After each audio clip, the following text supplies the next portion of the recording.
Not making the kind of money that you want from your coaching business or from your creative venture or your heart-led entrepreneurship sometimes because you are listening and getting confused by this BS advice of these sales coaches or business coaches. I mean, all of them don't understand alignment. There would be some of them who clearly understand alignment, who may be integrating that into their practice. But I look at human design and astrology of a person before I really, go with mentoring them or coaching them.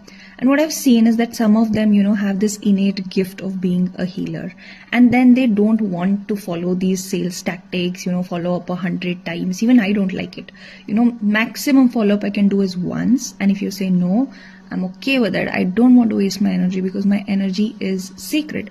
So when you get misaligned with this truth of yours, the gift of yours, you will fall into the trap of multiple certifications, going to multiple coaches and getting nothing.